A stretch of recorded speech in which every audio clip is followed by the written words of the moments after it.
약간 소위 말해서 좀 개판으로 써오신 분들이 생각보다 많아가지고 전국에 계신 사원분들 분노하십니다. 그냥 혼자 열심히 를 하지 왜 여기에 지원을 했지? 한 이런 생각이 들어요. 중소기업 팀장과 어떻게 대기업 사원을 비교할 수가 있겠습니까?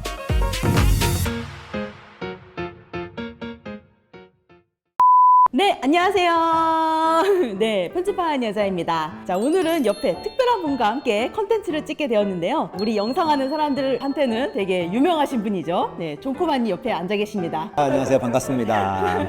유튜브에서 존코바 디자인 채널을 운영을 하고 있고요. 현재 모션 그래픽 디자이너로도 활동을 하고 있는 존코바라고 합니다. 반갑습니다.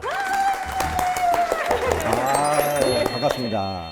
존코바와 편집녀는 오프라인에서 우연히 만났는데 영상회사 다녔다가 유튜버가 된 점이 비슷해서 서로 툭 까놓고 이야기하는 콘텐츠를 해보기로 했다. 어쨌든 별의별 이야기를 다 할 예정이라고 한다. 제가 회사 다닌 지는 10 몇 년 정도 된 것 같아요. 마지막 직급이라고 하면 이제 팀장. 네. 디렉터. 아, 디렉터인가요? 예. 근데 중소기업에서는 주는 게 또 직급이 또 상장이기 때문에 다큐멘터리나 뭐 이런 것도 만든 적도 있었고 TV CF나 OAP 뭐 이런 것도 좀 해본 적도 있었고 제가 의미 있게 생각을 했었던 프로젝트는 두 개가 있었어요. 첫 번째는 제가 처음 만들었던 영상 중에 메뉴보드라고 하죠. SPC에서 처음으로 그걸 이렇게 만들자고 해서 제가 처음으로 컨셉을 짜가지고 그 만든 게 되게 잘 돼서 인천공항이나 이런 데 뿌린 적이 있었거든요. 네. 1년 차 때 만들었던 게 잘 먹혀가지고 잘 된 케이스라서 제가 뿌듯했던 작업 중에 하나였고, 두 번째는 그 EBS 다큐멘터리 만들었었던 적이 있었어요. 만들면서 방송 시스템이나 돌아가는 것도 좀 보고 뭐 후반 작업하면서 이런 것도 좀 보고 하면서 제 포트폴리오에 또 간판도 됐었고, 이 두 개가 좀 기억에 나긴 합니다. 저는 솔직히 편집녀님이랑 대결 구도가 되는 것 같은데 저는 사실 이제 프로덕션이나 스튜디오 같은 게 아니라 인하우스에 있었기도 했고요. 이직을 자주 겪다 보니까 직급이 저는 사원에서 퇴사를 했습니다. 14년을 회사를 다녔는데 마지막 직급이 사원이었습니다. 그게 되나요? 신기하죠? 네. 그걸 제가 겪었습니다. 네, 팀장님? CJ ENM에 다닐 때 제가 시네퀴즈라는 아이덴티티 영상을 만든 적이 있습니다. 입사한 지 얼마 안 돼가지고 기획부터 스토리보드에 촬영, 디렉팅까지 제가 전부 다 해서 현장 가서 CJ에서는 만들었던 영상들이 산의 곳곳에 계속 플레이가 돼요. 사람 꽉 찬 점심시간 엘리베이터 안에서 또 나오고 있는데 저를 아예 모르시는 분들이 야 저거 되게 잘 만들었다, 너무 귀엽다, 이런 식으로 말씀을 해주시는 걸 듣고 같은 업계에 있는 분들한테 인정을 받은 느낌이다 보니까 굉장히 뿌듯하고 좋았던 기억이 있어요. 그러니까 저도 보니까 연차가 쌓여서 만든 것보다 되게 조금 첫 맞아. 작품이 잘 돼서 했었을 때 그 카타르시스 때문에 계속 요거를 하게 되는 것 같긴 해요. 예. 맞아요. 연애 같은 경우도 사실 처음 했던 맞죠? 첫사랑, 짝사랑이 기억에 남는 것처럼. 남으세요? 저는 지금 그 첫사랑이 제 아내니까 당연히 뭐야. 남아있죠. 이거 당연한 거 아닙니까? 저는 보고 있니? 지금은 주로 어떤 작업을 좀 하세요? 일단 최근에 했던 거는 이번에 선거 요번에 모션 그래픽에 참여를 했고요. 이거 색깔이 정당에 대해서는 맞죠. 파란색도 아니고 흰색도 아닌 겁니다. 네. 선거에 들어가는 큰 미디어월에 들어가는 뭐 타이포그래피 모션도 하고 인포그래픽을 많이 만들었어요. 거의 뭐 한 5, 60개 넘게 만들었던 것 같아요.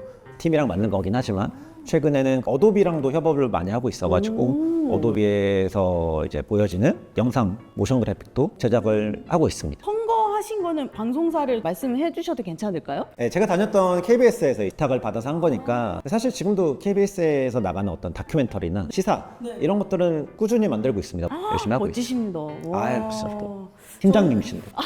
중소기업 팀장과 어떻게 대기업 사원을 비교할 수가 있겠습니까? 예? 저도 짬짬이 들어오는 거 이제 하고 있고, 강소라님 나오는 그 현장에 영상을 찍으러 간 적이 있어요. 찍고 편집하고. 제품은 아직 출시가 안 된 거라서 말할 수는 없어가지고.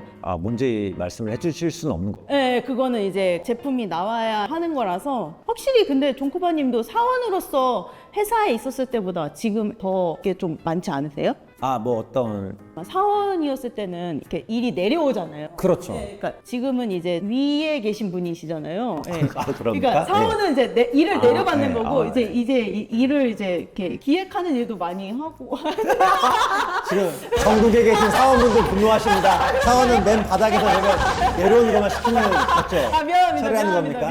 미안합니다. 네. 사원 화이팅. 네. 사원이었다고 해도 사실 시키는 것만 했다기보다는 네. 다 기획하고 고민하고 스토리보드 짜고 만들었기 때문에 말만 사원일 뿐이지 했던 일들은 그렇진 않았던 것 같아요. 사원이라고 하셔가지고 약간 그 눕기 따던 그런 느낌. 실례했습니다. 역시 대기업은 다르군요. 근데 생각해보면은 사원으로 끝난 게 방송국의 보통 직급이 사원에서 바로 팀장으로 가요. 그러니까 주임 막 이런 거 그런 게 되게 없습니다. 없이. 네, 대기업이라 그런 게 아니라 지상파 방송국이다 그래요. 사원에서 바로 차장이나 팀장으로 뛰니까 과장 대리라는 게 아예 없어서 그냥 사원으로 끝나버리죠. 아니 제가 되게 많은 신뢰를 했네요. 전 몰라가지고 이런 시스템을. 몰라야 재밌죠. 안정적인 대기업에서 왜 유튜버를 하게 되셨을까요? 뭐 사실 제 이미지가 어떤지 모르겠지만 네네. 돈이 벌고 싶었습니다.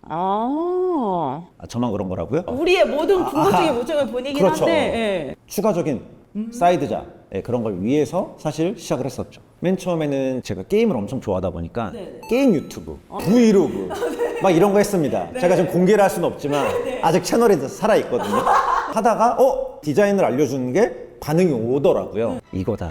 이걸로 이제 내가 이제 전 세계를 씹어 먹을 수 있겠다 라는 생각까지는 아니지만 그래서 이제 시작을 하게 되었죠. 편집하시는 분들이 공감하실지 모르겠지만 후반 작업 쪽에 계시는 분들이 성격이 외향적이지 않은 분들이 많아요. 외향적인 분들은 편집을 안 하고 차라리 다른 걸 하고, 내향적인데 영상 쪽을 하고 싶으니까 앉아서 혼자 할 수 있는 편집 쪽으로 빠지는 경우가 많다고 생각하는데, 굉장히 저도 내향적이라 가지고 회사 생활만 해도 나는 먹고 살 수 있으니까 만족해 라는 삶을 다니고 있다가 같이 계시던 부장님이 너 이러면 안 된다. 맞다. 왜냐면 이러면 안 된다. 너의 브랜딩을 만들어야 된다. 라고 해서 시작한 게 블로그였다가 블로그의 시대는 갔다. 유튜브의 시대가 왔다. 라고 저한테 이제 해주셔가지고 이제 유튜브를 하게 된 거죠. 유튜브 하셨을 때 회사에서 눈치 같은 거 안 주셨어요?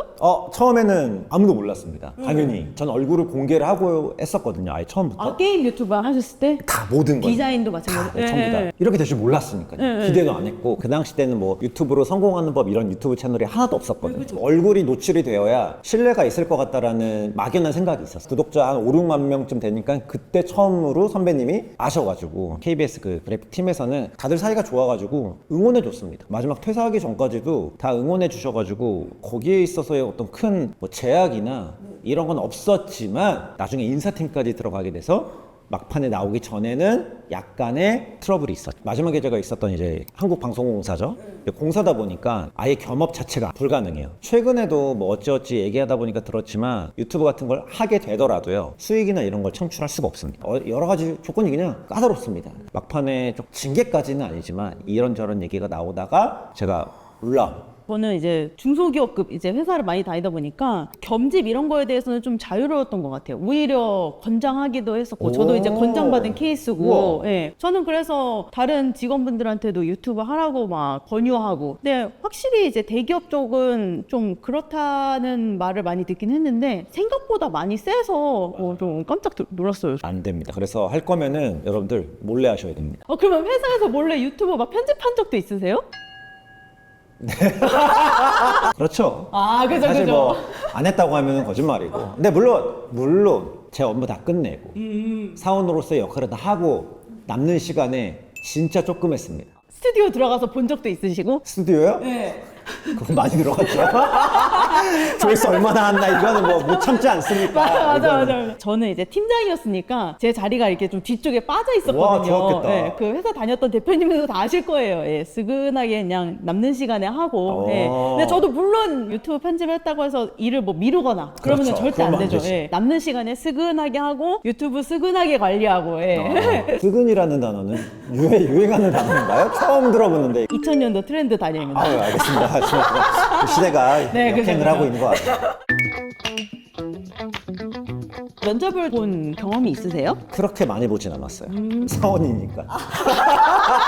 네, 이력서 그런 거 많이 봤죠. 너무 많이 봤죠. 이력서는. 포트폴리오도 많이 그렇죠, 많이 보시나요? 봤죠. 이력서를 보시고 포트폴리오를 보시고 나서 낀 바가 전달돼서 반영되기도 하나요? 당연히 반영이 많이 됩니다. 예, 그렇죠. 예. 뭐, 야, 요한아, 뭐 어떠냐? 이런 거 이렇게 물어보시고, 그럼 저도 얘기해드리고. 물론 제 의견 하나만으로 결정되진 않죠. 전 사원이니까. 그렇지만, 어쨌든, 예, 제 의견도 어느 정도는 지분이 있지 않았을까? 실제적으로 면접 현장에 나가보진 않으셨고요. 나가본 적이 없었던 것 같습니다. 저희 스튜디오 2급에서는 아무래도 인원이 적다 보니까 면접이다라고 하면 총출동하거든요. 그래서 저도 당연히 면접을 또 많이 보기도 하고 이력서나 포트폴리오도 또 많이 보기도 하고 이런 말을 많이 들으셨을 것 같아요. 포트폴리오가 좋으면은 이력서를 대충 본다. 뭐 이력서보다 포트폴리오가 우선이다. 네, 많이 들어봤죠. 지원하시는 분들 중에 보면 이력서 좀 약간 소위 말해서 좀 개판으로 써오신 맞아요. 분들이 생각보다 많아가지고 예. 엄청 많아요. 사람들이 이렇게까지 이력서의 중요성을 무시하나라는 생각을 정말 많이 했었어요. 인정합니다.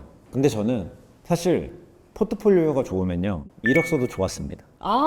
이걸 잘하는 사람은 저걸 해도 잘하더라고요. 포트폴리오가 아쉬우면 이력서도 그것도 아쉽다. 약간 맞아요, 진짜로. 예, 네, 약간 맞아요, 그랬던 것 진짜로. 같아요. 포트폴리오를 잘 한 사람들은 이미 이력서부터 맞아요. 노션으로 잘 달라요. 해가지고 완전 깔끔하게 해오시고 그러면 존코바님 그 포트폴리오 같은 거 보셨을 때 네. 이런 거는 하면 안 되는데라는 약간 최악의 포트폴리오 같은 게 좀 있으실까요? 실력이 부족한 걸 떠나서 네. 개인적으로는 너무 자기 세상에 갇힌 작품들, 근데 너무 나만의 세계에 갇혀가지고 막 진짜 우리 흔히 볼 수 없는 스타일들이 있거든요.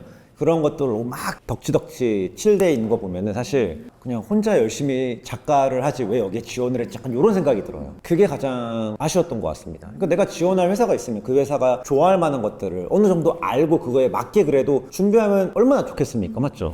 그런 것들이 사실 조금 아쉽고 다 패스했던 것 같습니다. 저는 맥락 없는 포트폴리오, 쉽게 얘기하면은 토가 구현만 쪼개서 내는 그런 게 좀 있어요. 네. 그 포트폴리오면 영상이 있어야 되는데 이 꼭지만 이렇게 있는 거예요. 그 타이포그래피 같은 게 포트폴리오로 많이 오지 않으세요? 그럴 수 있죠. 많이 있죠. 그런 거에 대해서는 좋게 보는 편이세요? 저는 좋게 안 보고. 네, 저도 너무 잘 만든 타이포그래피 아니면은 타이포그래피는 제가 14년 동안 회사 생활하면서 느꼈던 게 그걸 쓸 일이 없습니다. 회사에서 상업적으로 사용할 일이 없다 보니까 맞아요. 굳이 이걸 왜 만들었지, 약간 이런 생각이 들어서 제가 많은 수강생들을 지금도 가르치고 있지만 그런 걸로 포트폴리오를 만들지 말라고 얘기를 해요. 저도 마찬가지로 타이포그래피 같은 게 흘러가는 흐름 이것만 보지 우리가 상업적으로 만들고자 하는 영상에 쓸 일이 별로 없기 때문에 맞아요. 예, 독학하는 것만으로도 포트폴리오를 만드는데 도움이 좀 된다고 생각하세요? 물론 당연히 도움이 되죠. 그렇지만 여러분들은 안 됩니다. 여러분들은 이 독학으로 잘 되시는 분들은요, 정말 어느 정도 타고나야 된다고 생각을 해요. 맞아요. 재능이라기보다는 이런 엉덩이로 오래 붙일 수 있는, 다른 것에 휘둘리지 않고 내가 스스로 작업할 수 있는, 독학할 수 있는 능력이 있으면 상관이 없지만 사실 저도 그거 잘 안 되거든요. 그렇지 않나요? 맞아요. 이게 독학으로 성공하는 사람들은 뭘 해도 성공하는 사람들이에요. 예, 진짜. 맞아요. 예. 네. 독학으로 내가 이 정도 포트폴리오 만든다? 그 사람들은 영상 안 하고 딴 거 해도 맞아요. 그 정도 해. 예, 근데 만약에 본인이 그런 스타일이 아니면 돈을 내고 나를 제어할 수 있는 곳에 그렇지. 가서 제어를 당해야지 맞아요. 포트폴리오가 뽑아져 나오는 것 같아요. 예. 사원이긴 하셨지만 그래도 넘사의 대기업 사원 그러면은 이렇게 늦게 들어오신 분 좀 편하게 신입으로 그냥 하겠습니다. 네. 그러면은 신입이 이 정도면 하면 될 것 같다라는 그런 능력치 요구 같은 게 있으실까요? 능력치를 보고 뽑았기 때문에 그냥 그 능력치 그대로만 하면 되는 것 같아요. 만약에 본인이 신입으로 채용이 됐다라고 생각을 하면은 그 이상 잘할 필요는 없습니다. 근데 저는 아직도 기억에 남는 게 선배님한테 들었던 얘기인데, 신입의 자세는 그냥 무조건 예스맨이라고 했어요. 무조건. 그때 제가 예스를 안 했나 봐요. 저한테 그 얘기를 하신 거 보니까 제가 노라고 했었던 것 같습니다. 근데 선배님이 부르시더니, 야 요한아, 안 되는 일이라고 해도 일단 대답은 예스라고 해야 되는 거라고. 그리고 나서 해본 다음에 나중에 안 되는 걸 설명을 해도 늦지 않는다라고 얘기를 하더라고요. 그리고 나서 제가 느꼈던 게 그다음부터는 다 예스 했거든요. 저도 무엇이든지 흡수할 수 있는 스펀지 같은 자세를 갖고 있어야 되는 게 신입한테 필요한 게 아닐까. 저도 신입분들이 여기에서 더 하고 싶어서 욕심내는 거 땡큐긴 하지만 그것보다도 내가 오더하는 거 잘 마무리하는 거. 예. 주어진 일을 도망가지 않고 책임감 있게 하는 거. 예. 아니, 많이 도망가셨나 봐요. 아니요. 도망간다는 게 진짜 런하는 게 아니라 미룬다고 해야 되나? 자세를 말하는 거죠. 예. 그리고 말씀하신 그 yes라는 단어도 제가 좀 많이 들었었어요. 평소에 노라고 많이 하셨군요. 아니요, 저는 오히려 yes라고 많이 해서 어? 팀장님이 저한테 영상회사라고 해도 다 같은 사람들이고 다 같은 조직이다. 내가 누구랑 일을 하고 싶어 하는지 내가 결정 권한이 있을 때 나는 yes라고 말하는 사람이랑 같이 일을 하고 싶을 거다. yes라고 하는 자세가 너한테 그런 면에서 도움이 많이 될 거라는 얘기를 좀 들었었거든요. 아무리 이제 영상회사라고 해도 뭐 일만 잘하면 될 것 같고 영상만 잘 만들면 될 것 같고 하다 보지만 다 사람들이고 사람들이 운영하는 회사고 다 조직이기 때문에 잘 따라오는 신입이 예뻐 보이는 거는 어쩔 수 없는 것 같아요. 방금 말씀하신 게 우리가 사람 사는 조직이라고 했잖아요, 사회에. 우리는 기계랑 일하는 게 아니라 사람이랑 일을 하는 거잖아요. 관계를 잘 가져 놓으면요. 안 되는 것도 되더라고요. 맞아요. 오히려 저는 그래서 신입분들이 위에서 막 시키고 이런 얘기를 많이 들어서인지 처음부터 이 선을 되게 딱 나누고 시작하려는 분들이 되게 많은데 그러면은 우리 위치에 있는 분들도 이렇게 선을 놓고 보게 되더라고요. 예. 근데 여러분들 만약에 옆에서 그렇게 같이 입사한 신입이나 선배들이 선 긋고 그렇게 일을 한다 만약에 기회입니다. 나는 예스맨 하면 돼요. 나만 올라가. 정말 그렇게 됩니다. 다 살아가는 게 똑같아서 그냥 그런 사람 있으면 나이스, 나는 더 잘해서 난 올라갈 거야. 그러면 사실 되거든. 입사하고 싶어서 온 회사니까 그렇지. 신입이 있어요. 열정은 너무 좋아. 가르쳐주세요 하는데 실력은 별로예요. 아직 배울 게 한참 많은 사람. vs 실력은 되게 좋은데 완전 MG 사원 있죠. 둘 중에서 어떤 분을 채용하고 싶으세요? 제가 갑자기 너무 주장을 바꾸는 것 같지만 네. 저는 후자를 택하겠습니다. 실력이 좋은 사람을. 아 갑자기요? 여러분 사회는 냉정한 겁니다. 너무 좀 상황마다 다르지만 만약에 밸런스 게임이라서 둘 중에 하나를 선택해야 된다? 그럼 저는 후자 갑니다. 저도 많이 협업을 되게 많이 하거든요. 와 아무리 가르쳐도요 이해를 못 하시는 분들이 엄청 많았습니다. 그러니까 수강생 말고 어떤 프로젝트를 함에 있어서 그때 느꼈죠. 아무리 사람이 친절하고 그래도 10번을 이야기를 해도 고쳐지지가 않고 계속 제자리인 걸 보고 이럴 바에는 그냥 차라리 일을 잘하는 게 낫겠다라는 생각이 좀 많이 느껴지긴 합니다. 저는 오히려 전자인 게 저는 일단은 그 신입분들한테 기대를 하지 않아요. 이분들은 이 정도의 실력을 갖고 있지만 회사 책상에 앉으면 이 정도의 실력을 분명히 못 낸다. 그래서 이 사람한테 기대하는 내가 너무 욕심이 많아. 실력이든 뭐든 회사 생활이든 뭐든 내가 가르쳐야 돼. 이게 기본인데 열정마저 없다? 그러면은 조금 힘들 것 같아요. 예. 같이 조직 생활을 하는 의미 자체가 저는 없다고 생각하기 때문에 손뼉도 마주쳐야 소리가 나는데 제가 이렇게 한다고 소리 나야 되잖아요. 약간 지금 저도 얘기하면서 약간 후회가 되는데 제가 그랬던 사람인 것 같기도 하네요. 내가 마이웨이였던 것 제보를 같기도 기다립니다. 하고. 이게 사실 좀 민감하긴 한데 대학 졸업이 필수라고 생각하시나요? 네. 단호하십니다. 네, 저도 마찬가지로 네라고 생각합니다. 그러면은 4년제 권유하십니까? 네. 확실히 대기업. 예, 확실히 대기업. 입사하실 때 4년제라는 게 좀 있으셨어요? 있습니다. 기업에 따라 서류를 지원할 수 있는 조건 중에 초대졸이나 혹은 뭐 4년제 졸이나 이런 것들이 있기 때문에 기준에 맞지 않으면은 아예 지원조차 할 수가 없어서 무조건 4년제를 나와야 다른 것보다 내가 지원할 수 있는 폭이 넓어집니다. 그러니까 선택할 수 있는 개수가 늘어나기 때문에 일단 기회가 된다면 아니야. 기회가 되면이 아니에요. 무조건 내가 이루고 싶은 정말 나만의 꿈이 있지 않는 이상은 일단은 저는 나오는 게 좋지 않나 싶습니다. 처음에 신입이야 성경 무관 이런 데 갈 수 있어도 나중에 경력이 좀 돼서 내가 이 경력 짬을 가지고 좀 큰 회사에 노려보고 싶을 때 이런 큰 회사에 노려보고 싶을 때는 당연히 그 무조건 걸리더라고요. 스킬이 너무 좋은데 학교를 졸업을 안 했어. 그래도 스킬이 이긴다 이런 마인드신가요? 일단 그건 맞아요. 아무리 뭐 학벌이 서울대를 나왔건 해외에 있는 대학을 나왔건 무조건 실력, 포트폴리오가 이깁니다만 여러분들은 아닙니다. 여러분들이 수많은 웹에서 보는, 맞죠? 인스타그램에서 보는 정말 진짜 송곳같이 잘 나가시는 분들 있잖아요. 되게 극소수거든요. 우리는 사실 중간을 봐야 되거든요. 넓은 중간을 봐야 되는데 그 안에서는 실력도 중요하지만 이것도 학벌도 중요하고요. 맞아. 어떤 사람 관계도 아까도 중요하고요. 이걸 봐야지 나는 진짜 학교도 안 나오고 실력만으로 승부를 볼 거야. 이미 그런 분들은 그런 생각조차 안 하고 계실 겁니다. 저도 그렇고 여러분들도 그러지 않을 가능성이 크니까 우리는 많은 것들을 준비해 두는 게 레벨을 뛰어넘은 이 피라미드의 뾰족한 한 점 그런 위치에 있는 사람들 아니면 다 중간 풀은 두루두루 많이 신경 써야 될 것 같아요. 근데 이거는 오해하지 않으셨으면 좋겠어요. 스킬이 중요하지 않다라는 거냐?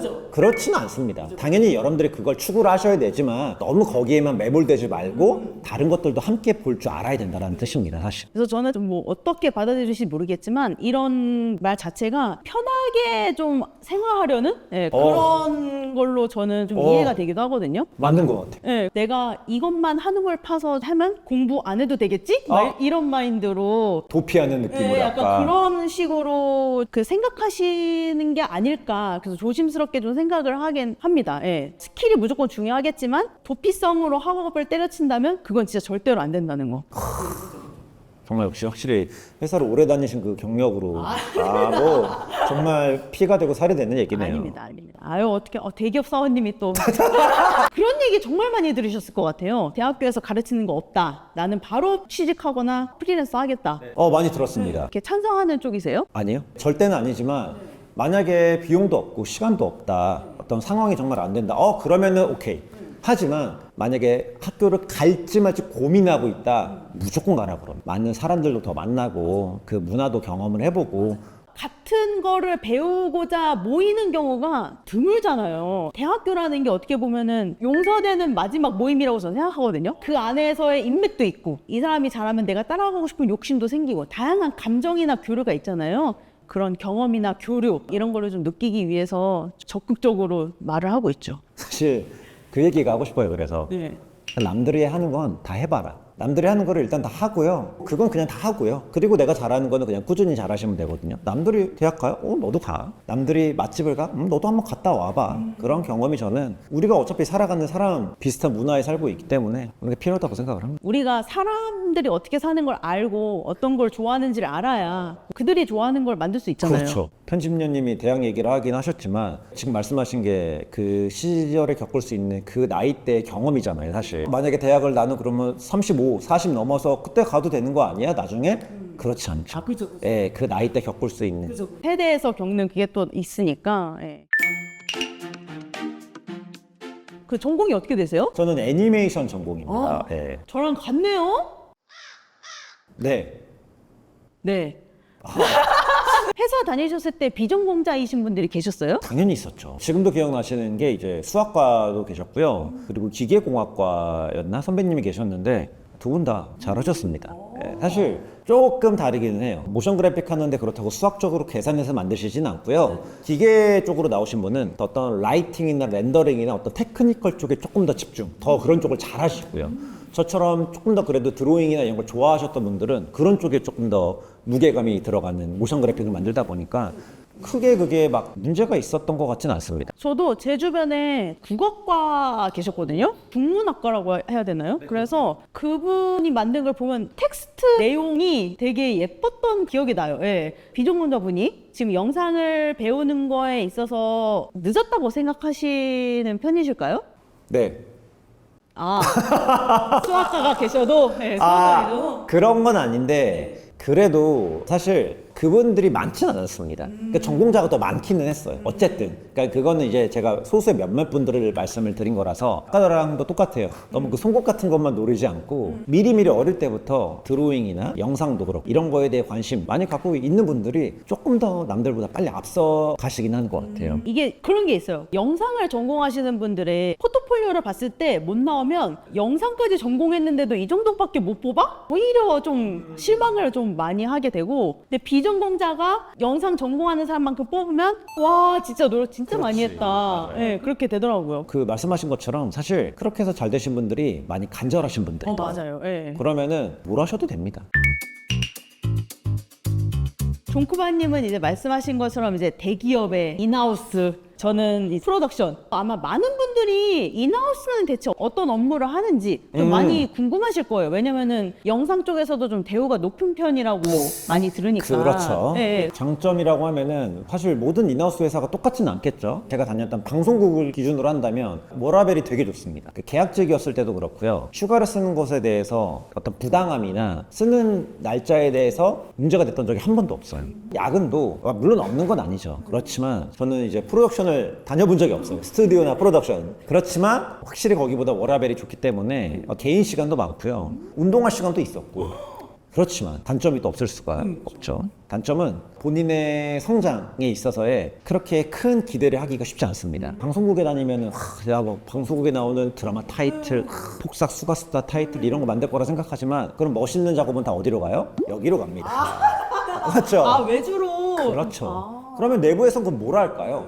빨리빨리 쳐내야 되는 데일리 업무들을 많이 해요. 근데 이거는 방송국뿐이 아니라 다른 인하우스도 거의 다 비슷한 걸로 알고 있거든요. 그러다 보니까 스스로 무언가를 공부하거나 작업을 하지 않는 이상은 성장이 멈출 수가 있습니다. 그게 사실 가장 큰 리스크. 이것만 여러분들이 잘 알고 계시면은 선택을 하셔야 돼. 근데 이제 인하우스도 인하우스 나름대로 방송 쪽은 아무래도 영상이 메인이다 보니까 인하우스 포트폴리오가 좀 좋게 나오는 편이라고 생각하는데 그 사람마다 다를 것 같긴 하지만 만약에 제가 1년 동안 다녔다고 쳐도요. 제 기준으로 쓸만한 포트폴리오를 건지는 건 두세 개밖에 안 됐던 것 같습니다. 12달 동안 아무리 열심히 만들어도 기껏 가져가는 거는 많으면 2개? 3개?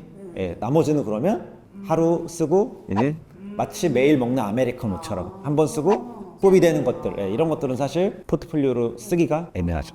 프로덕션이나 멋있는 곳으로 만약에 KBS, SBS 리브랜딩 이런 것들이 간다. 내 수명을 끌어와서 써야겠지만, 맞죠? 그렇지만 엄청난 멋있는 포트폴리오가 나올 가능성이 오히려 높잖아요, 맞죠? 예. 제가 대단한 걸 막 한 건 아니지만 좀 이것저것 만들 수 있는 게 되게 많고 만드는 것도 다 달라요. 내가 좀 신경 써서 만들다 보면은 이제 포트폴리오가 매번 나올 수 있는 재밌기도 하고 이번에는 인포, 이번에는 뭐 편집, 작업 자체가 똑같지 않고 매번 다르다 보니까 질릴 새 없이 그나마 영상에 대한 재밌는 거를 좀 오래 가져갈 수 있다라는 게 조금 장점이긴 하지만 사실상 이거는 제가 봤을 때는 되게 쥐어짜는 장점인 것 같고 단점이 생각보다 좀 많죠. 아무래도 저도 회사가 많이 망한 걸 많이 겪어봐서 그만큼 이제 고용이나 이런 게 되게 많이 불안정하기도 하고 그 회사긴 하지만 워라벨이 좀 잘 안 되어 있어가지고 뜬금없이 야근하는 거 있잖아요. 계획이 없는 야근하고 예. 와, 너무 싫겠다. 예, 계획이 없는 야근, 계획이 없는 철야 그런 게 좀 많이 있고 아무래도 이제 프로덕션이다 보니까 어떠한 작업에 있어서 제일 끝에 있어요. 모두가 여기를 쪼는 거예요. 안 되면은 다 여기서 해결해야 되고 특히나 방송 쪽은 이게 온에어 날짜가 무조건 확정되어 있잖아요. 예. 광고야 작은 건 이렇게 해도 되지만 온에어가 확정되어 있을 때는 완전 이게 좀 해야 되는 그런 게 있다 보니까 그리고 이제 프로덕션은 우리 것만이 아니라 다른 것도 하잖아요. 2중, 3중으로 맞아요, 겹쳐 있는 거예요. 저도 방송 쪽 일을 받아서 한 프로덕션에 다녔던 경험이 있었거든요. 샤워실 있는 회사 가가지고 막 샤워하고 그때 일이 6시에 끝나서 택시 타고 집에 가는 시간이 오히려 너무 네, 그러다 보니까 자기도 하고 택시 타고 가면은 오히려 혼났던 적도 있어요. 생각하기 싫은 그런 도대체 거긴 한데 도대체 어떤 삶을 살아오시는가 우리가 보던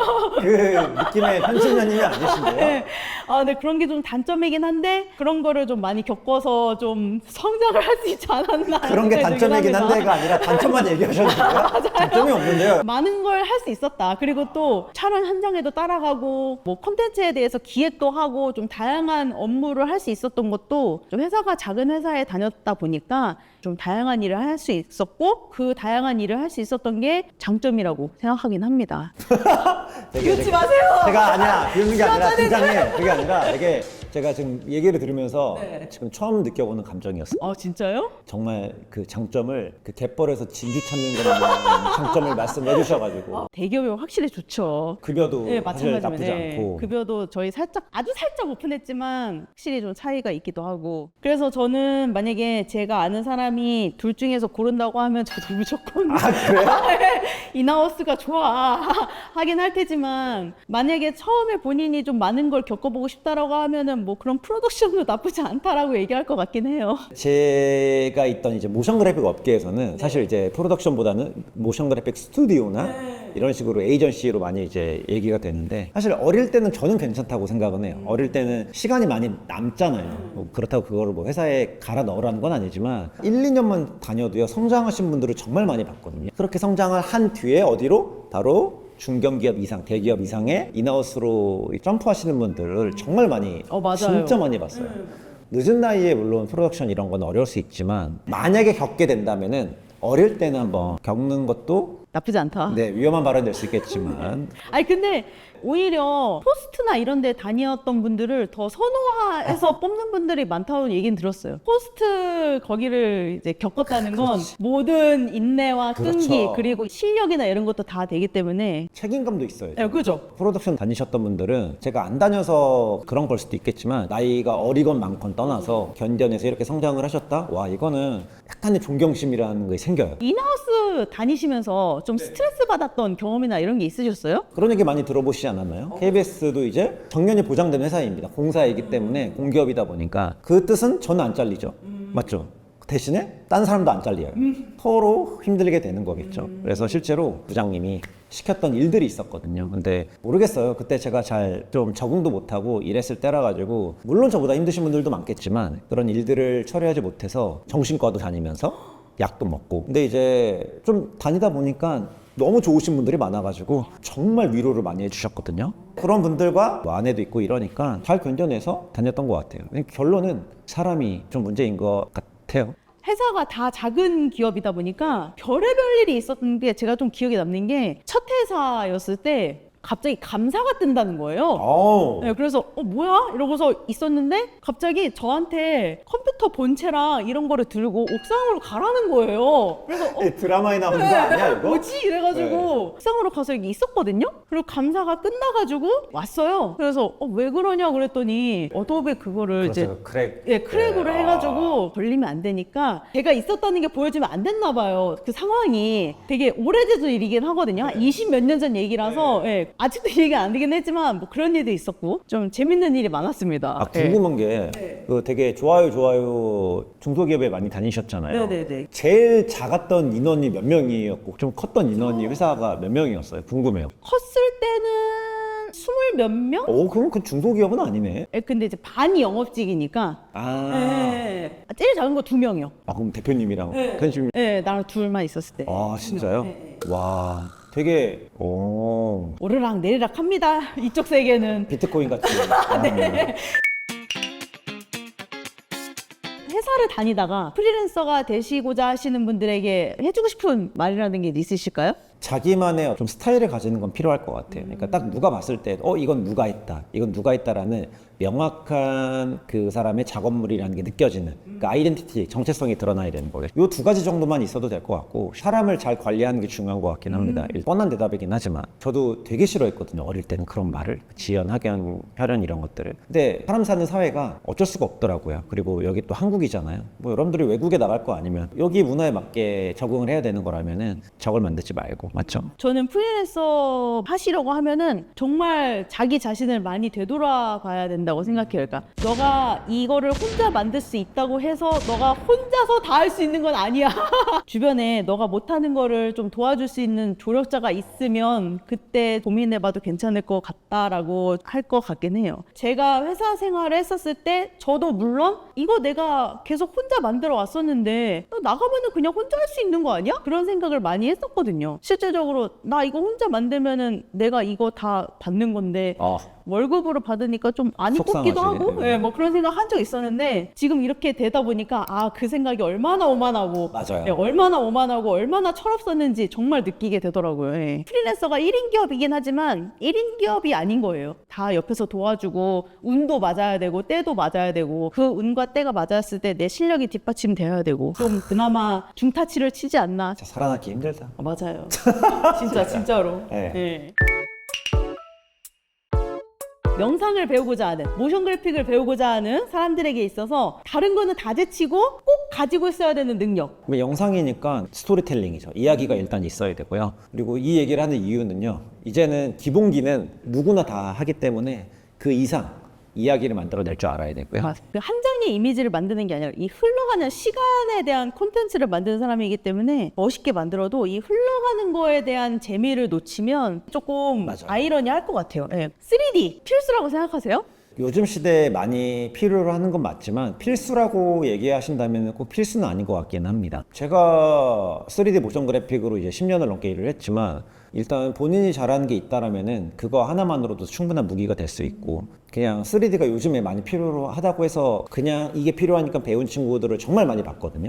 이게 좋아서 하는 것도 아니고 필요하대 그래서 배우다 보니까 좋아서 하지 않으니까 당연히 아웃풋 완성도도 떨어지고 그럴 바엔 내가 잘하는 거에 집중하는 게 훨씬 더 유리하지 않나 생각은 들어요. 뭐 시네마 4D가 넘어가서 딥하게 마스터하는 것까지 조금 힘들 수 있다고 생각하고 저는 3D 만약에 하시게 되면 그 에펙 안에 있는 3D 요즘 다 거의 만들 수 있잖아요. 그렇죠. 웬만하고 다 되죠. 그 정도까지만 해서 그거를 내 스토리텔링에 녹일 수 있으면 더 좋다고 생각해요. 그럼 드로잉은 필수라고 생각하세요? 네. 무조건적이요? 네. 자, 그 드로잉이라는 게 네. 저 둘 다 애니메이션과를 나왔지만 네네. 판지로 귀멸의 칼날에 이런 걸 그리라는 게 아니거든요. 제가 하고 싶은 얘기는 우리 눈에 보이는 것들을 정확하게 표현해내고 그릴 줄 알아야 되는 거. 이게 필요해요. 왜 그런 줄 아세요? 여러분들 모션 그래픽을 만들건 디자인을 하고 뭘 그려내건 뭔가를 상상을 해야 되는 직업이잖아요. 창조를 해내야 되고. 근데 상상해서 그리는 거 어렵죠. 왜냐? 보고도 따라 못 그리는데 어떻게 상상해서 그립니까? 그러니까 일단 뭐예요? 보고 따라 그릴 줄 알아야 상상해서도 그릴 수가 있거든요. 작은 것부터 내가 표현해내고 그려낼 줄 알면요. 그 다음에 내가 상상하는 것들도 그때부터 그려낼 수가 있어요. 그 정도까지만 그리란 뜻입니다. 제가 하고 싶은 얘기. 저도 이제 드로잉 배웠잖아요. 그렇죠. 같이. 예. 제가 느낀 게 뭐냐면 뭐가 이상한지 아는 거예요. 뭐가 이상한지 알아서 그거를 내가 수정했을 때 맞게 수정되는 거. 드로잉 석고 해보셔서 아시겠지만 그렇죠. 빛과 그림자, 명암 그거를 잘 맞게 표현하는 거. 그것도 어떻게 보면 좀 깊이감과 공간감을 표현하는 거잖아요. 그거를 이질감 없이 표현하는 거. 그 능력이 드로잉이나 이런 거에서 되게 많은 큰 항목한다고 생각하거든요. 그 사실 방금 말씀하신 것 중에 이제 빛과 그림자도 말씀을 하시고 내가 어떤 잘못된 형태를 바로잡을 수 있는 능력이라고 말씀하셨는데 결국 이 모든 게 관찰이거든요. 진짜 관찰을 정말 많이 하셔야 돼요. 주변에 있는 사물부터 어떤 인물의 움직임부터 이 관찰을 세심하고 유심 있게 하면은 아까 말씀하신 어떤 빛과 그림자라거나 틀린 형태에 대한 잘못된 점을 파악할 수 있어요. 느낄 수가 있어요. 맞죠? 되게 쉬우면서도 어려운 게 되게 리얼리티하게 표현하는 게 되게 그렇죠. 쉬우면서도 그림자를 내가 어떻게 이렇게 하느냐에 따라 네. 이게 이질감과 리얼리티가 딱 나뉘잖아요. 많이 나뉘죠. 리얼리티한 눈? 그런 거를 좀 기르는데 되게 큰 항목하는 것 같아요. 맞아요. 드로잉. 예. 관찰해야 되니까. 그렇지. 예. 그러면 촬영은 필수라고 생각하세요? 모션 그래픽을 한다라고 하는 전제하라면 사실 필수는 아니긴 합니다. 그러면 촬영이라고 하면 좀 크니까 카메라 공부라고 할게요. 카메라. 네, 카메라라고 할게요. 저는 그래도 기본은 해야 된다고 생각을 합니다. 왜냐하면은 똑같아요. 어떤 화각과 맞죠? 어떤 렌즈를 썼을 때 보여지는 공간의 형태 이런 것들을 내가 파악하고 그걸 다시 그려내려고 한다면은 저는 당연히 기본적인 건 알아야 된다고 생각해요. 그렇지만 뭐 엄청 전문적으로까지는 사실 모션 그래픽을 하는 만약에 분들이라면은 그렇게까지는 사실은 안 해도 되죠. 제가 이번에 코바 다녀오면서 그 AI에 관련된 세미나를 들은 적이 있는데 이제 AI에 대해서 가장 좋게 내가 원하는 바로 생성할 수 있는 그 능력치를 가지고 있는 사람들이 촬영하시는 분들 그리고 예, 조명하시는 분들이 그런 거를 더 잘 생성한다고 하시더라고요. 왜냐면은 영상의 기본적인 그 문법이나 화각, 조명 이런 거에 대한 그 능력을 아니까 그런 거를 프롬프트로 오히려 더 잘 쓰고 더 빠르게 만들 수 있다고 하셨거든요. 우리도 마찬가지로 이런 거에 대해서 아무것도 모르면은 내가 이 심도 있는 거를 표현하기 위해서 몇 미리를 내가 요구해야 되는지에 대한 개념이 아예 없으니까 에펙에서도 카메라를 만들 때 뭘 어떻게 해야 되고 이런 거에 대한 개념이 아예 없어서 다시 거꾸로 들어가서 배워야 되거든요. 그러니까 저는 기본적인 카메라에 대한 이해도는 분명 도움은 된다라고 생각이 듭니다. 저는 두 가지 수련법이 있긴 한데 첫 번째로 이 레퍼런스를 많이 보면서 시각적인 안목을 키우는 건데 다 저처럼 하는 건지 모르겠지만 자기 전에 뭐 하시나요? 쇼츠 봐요. 좋지요? 네. 저는 자기 전에 무조건 레퍼런스를 보고 잡니다. 그게 그냥 재밌어요. 예쁘게 만드는 이런 것들을 보면서 영감도 얻고 그런 게 재밌다 보니까 그런 걸 보다가 잠들고 씻을 때도 혹시 유튜브 틀어놓으시나요? 아니요? 저는 씻을 때에도 레퍼런스 같은 거 틀어놓고 한 1분짜리 인포그래픽 틀어놓고 씻습니다. 평소에도 심심할 때 램퍼러스를 보는 게 취미입니다. 그렇게 시각적인 안목을 높이다 보면은 물리적인 또 충격이 필요할 때가 있죠. 그때는 모작을 하죠. 그래서 이런 안목을 높인 다음에 그 안목에 맞는 손이 따라올 수 있도록 나이가 많은 사람들, 뭐 10살짜리가 만든 작품이건 그냥 그게 예쁘고 요즘의 트렌드에 맞다고 싶으면은 저는 무조건 모작을 합니다. 그래서 그렇게 하면서 느낀 것들이 정말 많아요. 이런 것들을 배우다 보면은 남들보다 그래도 빠르게 트렌드도 흡수하고 배워가지 않나 싶기는 해요. 근데 저는 레퍼런스 사이트 같은 걸 모아놓긴 하는데 그거를 막 꾸준히 보는 습관이 아직 저는 안 되어 있어요. 그럴 수 있죠, 당연히. 그래서 저는 제 나름대로 지나가면서 좀 많이 관찰을 해요. 포스터 같은 걸 보는데 그냥 보는 게 아니라 저는 이거를 만약에 내가 움직인다면 어떻게 움직일까? 어떻게 움직여야 이 포스터의 아트웍이 나오게 모션을 내가 어떻게 해줄 수 있을까? 빈 도화지에서 이 포스터가 되는 그 과정의 모션을 상상해요. 저는 좀 그게 좀 재밌었던 것 같아요. 생활에 있는, 그러니까 예를 들어서 책 표지 같은 것도 보고 책 표지를 보면서 빈 도화지에서 이 화면으로 만들어지기 위해 어떤 모션을 어떻게 넣으면 재밌을까 이런 상상을 하고 그러다 보니까 빈 도화지에서 시작하는 그 부담감도 좀 많이 낮아지고 쳐다보는 습관도 생기고 그 쳐다보는 습관에서 좀 더 노력하면 그거를 이제 모으는 거고 모아가지고 제 실제적으로 작업할 때 빨리 이거를 흡수하려고 좀 빨리 좀 써먹는 그래서 좀 내 손 안에 넣으려고 하고 근데 제가 볼 때는 지금 말씀하신 것들이 한 단어로 정리가 안 되어 있을 뿐이지 지금 했던 그 모든 행동들이 결국엔 관찰이거든요. 알게 모르게 계속 관찰을 하고 계시는 거거든요. 어딜 지나다니면서 계속 신경 쓰고 유심히 본다라는 거. 그러니까 그런 관찰이라는 습관을 가지고 계시니까 좋은 결과물을 만들어내고 그럴 수 있을 거라는 생각이 듭니다. 감사합니다. 대기업이 인정한 아니 지금 맨날 자꾸 그래. AI 팀이 프로덕션 안에 생길 정도로 전에는 이렇게 회사 안에 팀이 생길 정도는 아니었거든요. 그렇죠. 네, AI 영상을 주로 하는 회사들도 많이 생기고 AI 영상하는 회사한테 일을 맡겨서 제작 단가도 많이 세이브되고 막 그런다고 하더라고요. 기존에 존코바님이 말씀하신 거로는 이제 AI가 어느 정도 사람이 컨트롤할 수 있다라고 했는데 지금 이렇게 된 상황에서도 그 의견은 좀 변함이 없으신? 비슷하기는 해요. 근데 저도 이거에 대해서 얼마 전에 아내가 이제 크리에이티브 디렉터니까 한 새벽 2시부터 한 4시까지 얘기를 했었거든요. 실제로 아내가 다니는 회사에서는 AI를 가지고 광고 소재로 활용을 하고 있어요. 이걸로 인해서 수익을 창출하고 있는데 결론을 지을 수는 없죠, 당연히. 그렇지만 세심하게 전문적으로 하시는 분들의 영역이 있고요. 그리고 AI로는 사실 아직까지는 사람들이 AI에 대해서는 좀 뭐라 그럴까 반감까지는 아니지만 이것에 대해 그렇게 긍정적인 감정보다는 좀 부정적인 감정을 더 많이 느끼시는 분들이 많고 실제로 아내가 클라이언트들이랑 얘기를 했을 때 이거를 AI로 만들었어요 라고 하는 순간 다 싫어하는데요. 아직까지는 그렇다고 하더라고요. 그렇지만 바뀌겠죠, 당연히. 앞으로 바뀌겠죠. 지금 우리가 쉽게 빨리 만들어낼 수 있는 라이트하거나 이런 작업물에서는 AI를 쓰고 배워야 되는 게 너무너무 중요한 시대가 된 게 맞고요. 저는 AI와 함께 전문적으로 활용할 수 있는 단계로 가야 되는 게 맞고요. AI 팀이 생기고 막 그런 회사가 만들어지지만 그런 거는 어떻게 보면은 견적이 되게 큰 예를 들어서 헬리콥터가 6대 떨어지고 막 이런 것들은 당연히 그쪽으로 많이 몰리고 그쪽에 해야 되는 건 맞긴 한데 그 외의 일은 아직도 우리가 하는 게 많고 더 빠른 것 같긴 해요. AI를 가지고서 여러 가지 업무를 하는 회사의 이야기를 들었는데 그게 할 때마다 크레딧이 소요가 되잖아요. 맞습니다. 그러다 보니까 내가 원하는 결과를 얻기 위해서 그 실패한 크레딧이 너무 많다는 거예요, 지금은. 예. 오히려 이걸 얻기 위해 더 소모되는 크레딧이 많아서 고민이 된다는 회사 이야기도 있어요. AI를 배워야 되고 작업에 있어서 이익을 빨리 봐야 되는 시점이 온 거는 맞긴 하지만 AI 때문에 마스터된다, 요거는 아닌 것 같긴 해요. 그리고 이 아닌 것 같은 게 좀 오래 갈 것 같긴 합니다. 그래도 무조건은 그래도 배워야 된다. 영상, 모션 그래픽을 꿈꾸고 이거를 하고자 하시는 분들에게 마지막으로 하고 싶은 말씀 있으시면? 사실 제가 막 희망적인 말만 하는 걸 좋아하지는 않습니다. 왜냐하면은 저는 T라서 이 모션 그래픽이건 영상이건 디자인이건 쉽게 보지 않으셨으면 좋겠습니다. 만약에 제가 하는 게 쉬워 보인다? 편집자님이 하는 게 쉬워 보인다? 그 사람이 잘해서 그런 거거든요.